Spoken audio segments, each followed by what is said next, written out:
ओम शांति। 29/4/2021 की साकार मुरली। बाबा कहते, मीठे बच्चे, पावन बनो तो रूहानी सेवा के लायक बनेंगे। देही अभिमानी बच्चे रूहानी यात्रा पर रहेंगे और दूसरों को भी यही यात्रा कराएंगे। प्रश्न: संगम पर तुम बच्चे जो कमाई करते हो, यही सच्ची कमाई है। कैसे? उत्तर: अभी की जो कमाई है वह 21 जन्म तक चलती है। इसका कभी भी दिवाला नहीं निकलता। ज्ञान सुनना और सुनाना, याद करना और कराना, यह है सच्ची सच्ची कमाई, जो सच्चा सच्चा बाप ही तुम्हें सिखलाता है। ऐसी कमाई सारे कल्प में कोई भी कर न सके।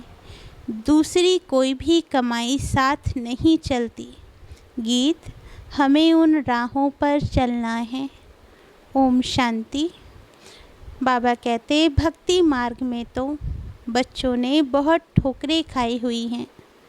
भक्ति मार्ग में बहुत ही भावना से यात्रा करने जाते हैं, रामायण आदि सुनते हैं, ऐसे प्रेम से बैठ कहानियाँ सुनते हैं जो रोना भी आ जाता है। हमारे भगवान की सीता भगवती को रावण डाकू ले गया, फिर सुनने समय बैठ रोते हैं। यह है सब दंत कथाएं, जिससे फ़ायदा कुछ भी नहीं। पुकारते भी हैं, हे पतित पावन आओ, आकर हम दुखी आत्माओं को सुखी बनाओ। यह नहीं समझते कि आत्मा दुखी होती है, क्योंकि वह तो आत्मा को निर्लेप कह देते हैं।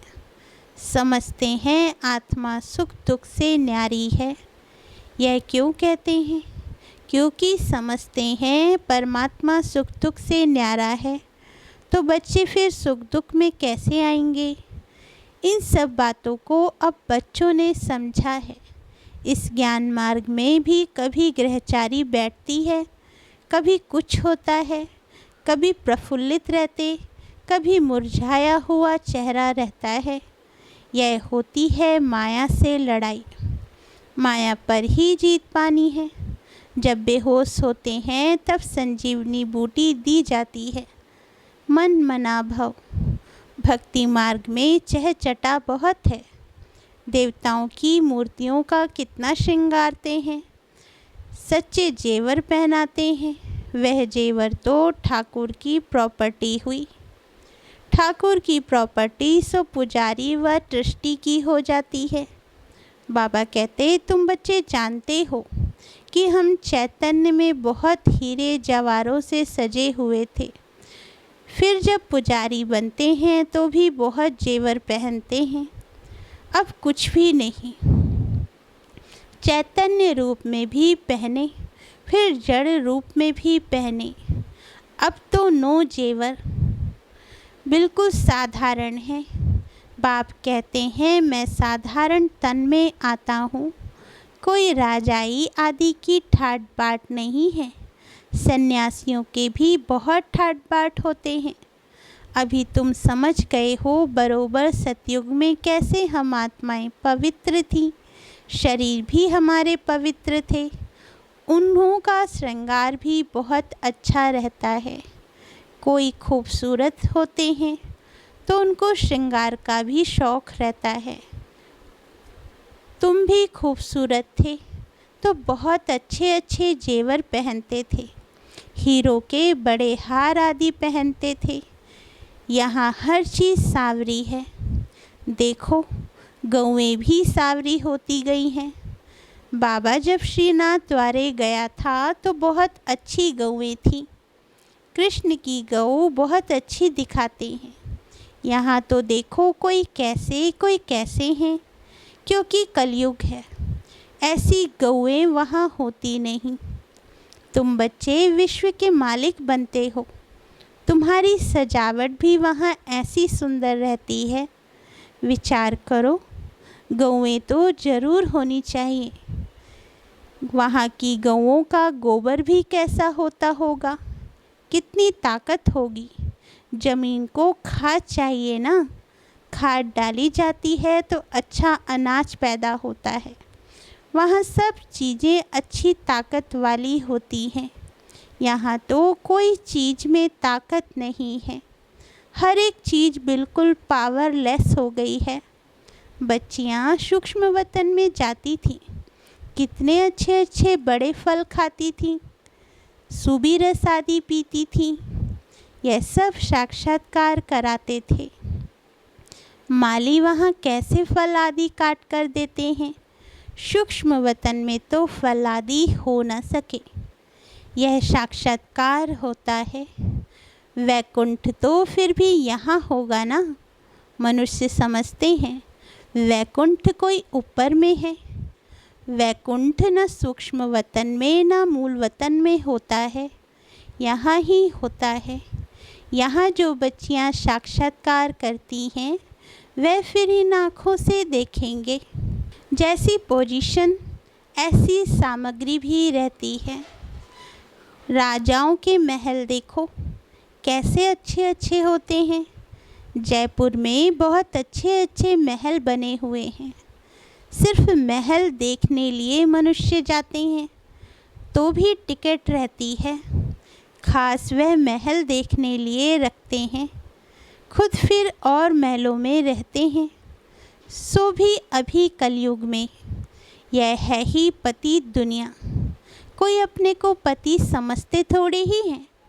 तुम अभी समझते हो, हम तो पतित थे, कोई काम के नहीं थे। फिर हम गोरा बनेंगे, वह दुनिया ही फर्स्ट क्लास होगी। यहाँ भल अमेरिका आदि में फर्स्ट क्लास महल है, परंतु वहाँ की भेंट में यह तो कुछ नहीं है, क्योंकि यह तो अल्पकाल का सुख देने वाले हैं।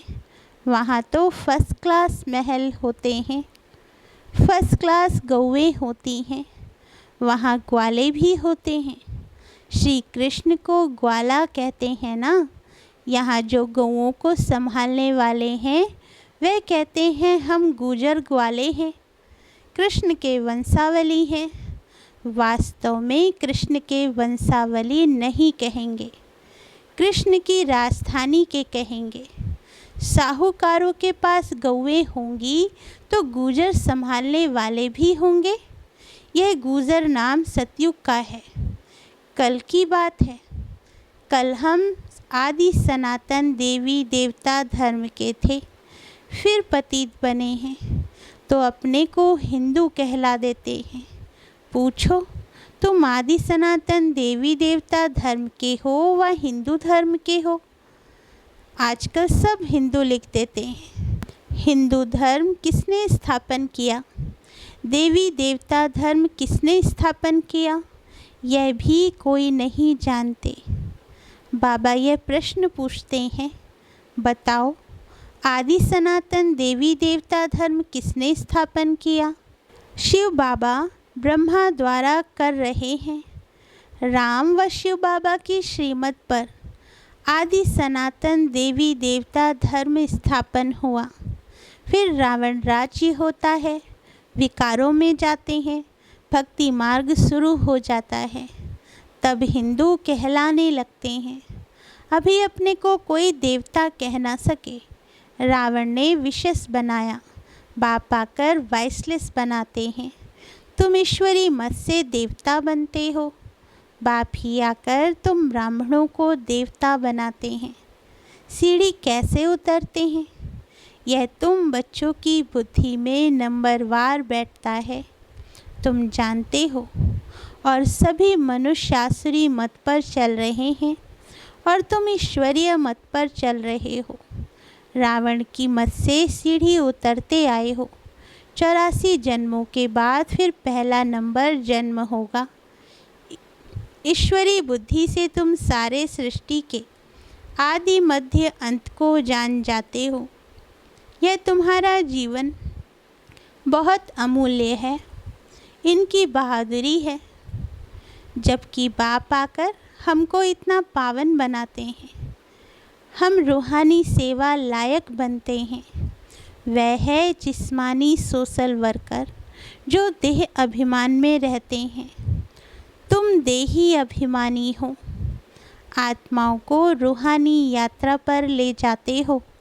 बाप समझाते हैं, तुम सतो प्रधान थे, अभी तमो प्रधान बने हो। सतो प्रधान को पावन, तमो प्रधान को पतित कहा जाता है। आत्मा में ही खाद पड़ी है, आत्मा को ही सतो प्रधान बनाना है। जितना याद में रहेंगे उतना पवित्र बनेंगे, नहीं तो कम पवित्र बनेंगे। पापों का बोझा सिर पर रह जाएगा।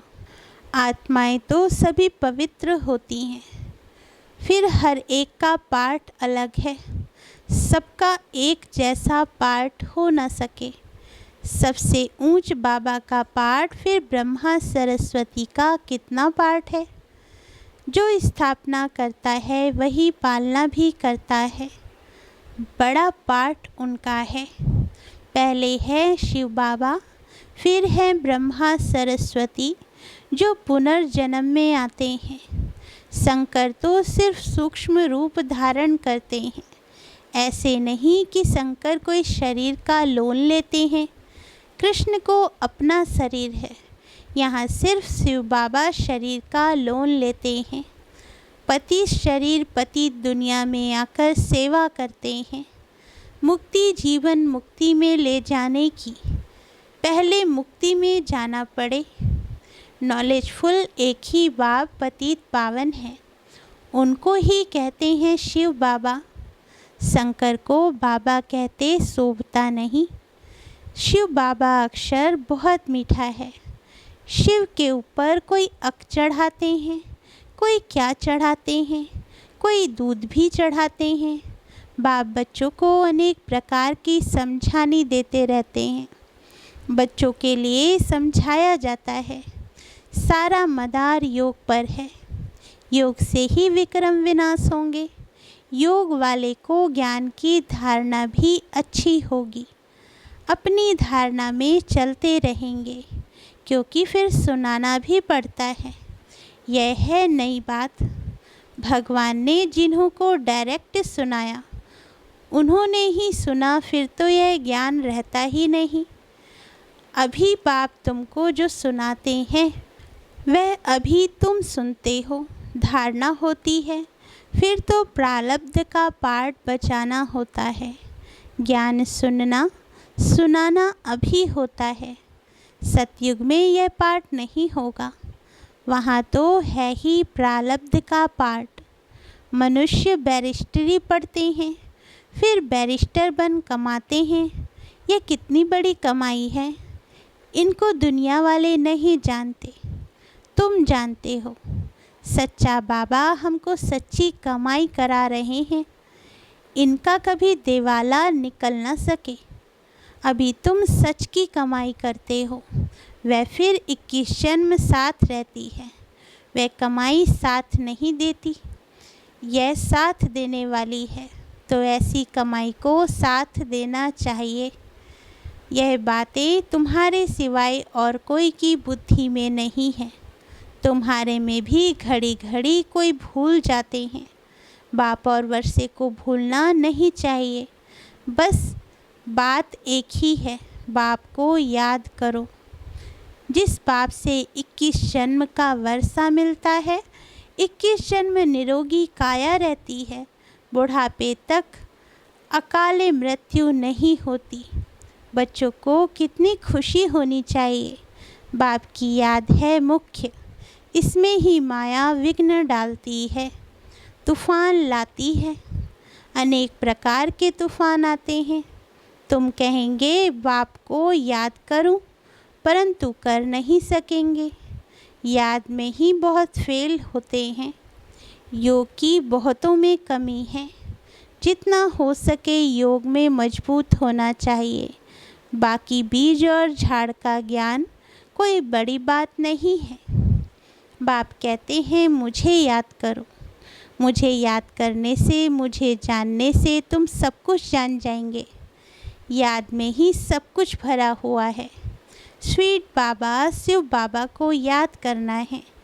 ऊंचते ऊंच है भगवान, श्रेष्ठ ते श्रेष्ठ वह है, ऊंचे से ऊंच वर्षा देते हैं। 21 जन्म के लिए सदा सुखी अमर बनाते हैं। तुम अमरपुरी का मालिक बनते हो, तो ऐसे बाप को बहुत याद करना चाहिए। बाप को याद नहीं करेंगे तो और सब कुछ याद आ जाएगा। अच्छा, मीठे मीठे सिकील दे बच्चों प्रति माता पिता बाप दादा का याद प्यार और गुड मॉर्निंग। रूहानी बाप की रूहानी बच्चों को नमस्ते। धारणा के लिए मुख्य सार। फर्स्ट पॉइंट, यह ईश्वरीय जीवन बहुत बहुत अमूल्य है। इस जीवन में आत्मा और शरीर दोनों को पावन बनाना है। रूहानी यात्रा में रहकर दूसरों को यही यात्रा सिखानी है। सेकंड पॉइंट, जितना हो सके सच की कमाई में लग जाना है। निरोगी बनने के लिए याद में मजबूत होना है। वरदान, मास्टर नॉलेजफुल बन, अनजान पने को समाप्त करने वाले ज्ञान स्वरूप योग युक्त भव। वरदान का सार, मास्टर नॉलेजफुल बनने वालों में किसी भी प्रकार का अनजानपन नहीं रहता। वह ऐसा कहकर अपने को छुड़ा नहीं सकते कि इस बात का हमें पता ही नहीं था।